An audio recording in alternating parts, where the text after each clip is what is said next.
মানবিক করিডোর দিছে বাংলাদেশে, আর রাজনৈতিক শুরু হয়ে গেছে। মানবিক করিডোর দিয়ে দিছে। এই যে নারী সংস্কার কমিশন প্রতিবেদন দিছে, আপনারা মূলটা বুঝতেছেন না, আন্দোলনে ব্যস্ত।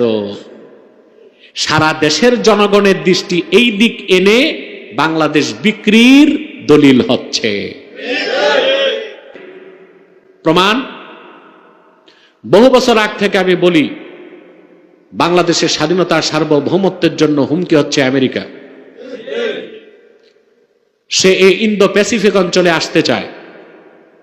কেন আসতে চায়? একটা ইসরায়েলের স্বার্থ আর একটা আমেরিকার স্ট্র্যাটেজিক্যাল স্বার্থ আছে। ইসরায়েলের স্বার্থ কি? আপনাদের তথ্য জানা নেই, বাংলাদেশ স্বাধীন হওয়ার পর প্রথম স্বীকৃতি দিচ্ছে বাংলাদেশ কি ইসরায়েল। কেন? কারণ বাংলাদেশকে স্বাধীন করার পিছনে ইসরায়েলের হাত ছিল।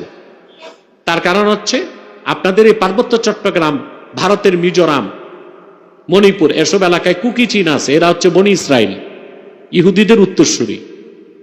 তো ইসরায়েল চাচ্ছে এখানে একটা খ্রিস্টান রাষ্ট্র নামে হবে, কিন্তু বনি ইসরায়েলের একটা কি হবে? স্টেট হবে। এখন এই আয়োজন করতে যে কি করতেছে তারা? মানবিক করিডোর দিছে বাংলাদেশে। কথা বলে, আপনারা তো আছেন নারী কমিশন নিয়ে, আর রাজনৈতিক শুরু হয়ে গেছে। মানবিক করিডোর দিয়ে দিছে। এই অধম যে হইচই করতেছে বছরের পর বছর, কারো কানে পানি ঢুকলো না। মানবিক করিডোর বুঝছেন আপনারা? বুঝেন নাই?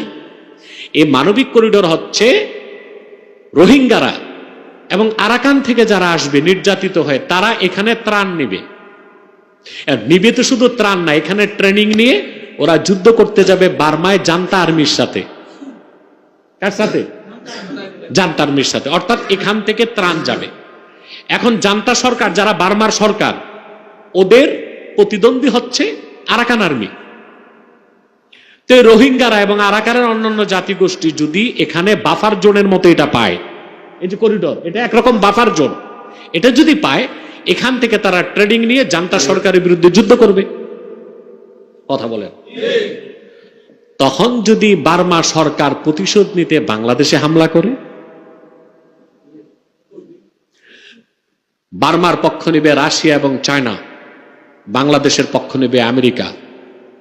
স্পষ্ট বলে দিচ্ছি, পাটা পুতার ডলায় এই গরিব মানুষগুলো শুধু অনাহারে মরবে না, বোমা আর বুলেটে ঝাঁসরা হবে তাদের সিনা।